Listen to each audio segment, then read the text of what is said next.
queríamos aquí poñer en valor a foto das que estamos hoxe aquí fora. Porque dicíamos, canta máis represión, maior vai ser a nosa resposta e a nosa reacción. E aquí está todo o equipo técnico do termómetro, todas as categorías que durante estes días estiveron rotando, hoxe están aquí.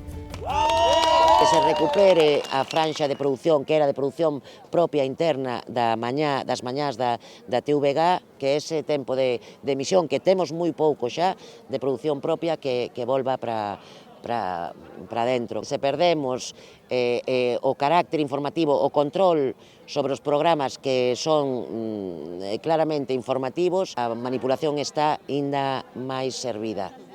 Vulneración de dereitos fundamentais, conculcación do dereito á folga, outra vez, xa será a cuarta vez, se esa sentenza ven nos termos que esperamos, que a CRTVG sexa condenada por vulneración do dereito á folga. Este luns, dúas compañeiras da rama de iluminación recibiron a comunicación da apertura de expedientes disciplinarios por supostas faltas moi graves que poden conlevar o despido, non, segundo o noso réxime disciplinario, pois por facer folga, por secundar o dereito á folga.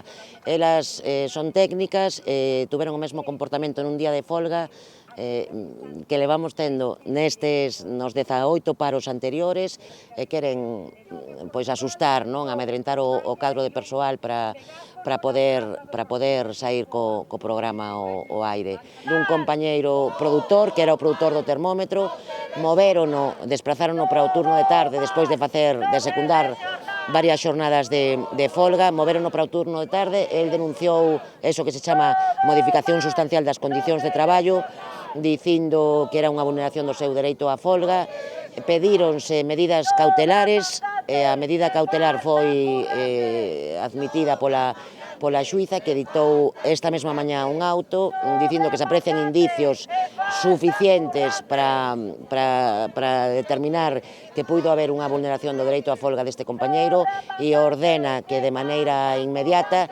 este compañeiro produtor folguista sexa readmitido na quenda da mañá da que foi removido e volva a producir o termómetro, a facer o traballo que estaba facendo. E a ver se atreven, a ver se hai alguén aí ao mando da nave, porque tanto equipo xurídico para meterse nestas pozas, que sigan, que nós aquí estaremos. Onte avisáronnos de que había unha proba de iluminación no plató 150, ás 4:30 da tarde, que a hora, desgraciadamente, aquí xa hai nocturnidade e alevosía, porque como non hai ningún tipo de produción propia interna, para que se entenda, na quenda da tarde parece un deserto. Eu recordaba onte o ben que o pasábamos hai anos na quenda da tarde. Hai sitio, vou eu, non, déxame a min, tal. Recordades, cando había traballo, cando había demasiado traballo, e que peleábamos por entrar nas cabinas, por gravar os ofes, pois agora é un deserto a quenda da tarde, e aproveitaron esa nocturnidade, ese deserto no que están transformando os medios públicos, para facer unha proba coa presentadora do termómetro, co director do termómetro, para ver se poden sair sen luz. Sen luz, a pesar de que se nos preguntaran a calquera de nós, independientemente da categoría, ti crees que podemos sair coa luz do garaxe? Hasta eu, que son tonta redactora, digo, eu creo que non. Un aplauso inmenso para toda a parte técnica do termómetro.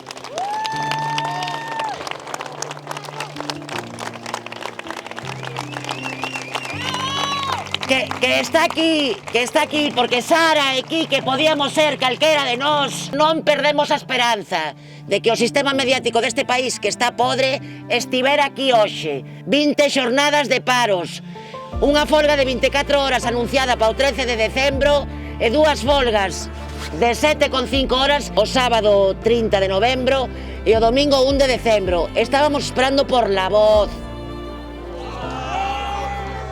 A ver tamén, cando cubrimos o que hai que cubrir, non cubrimos a axenda dos partidos políticos e do goberno.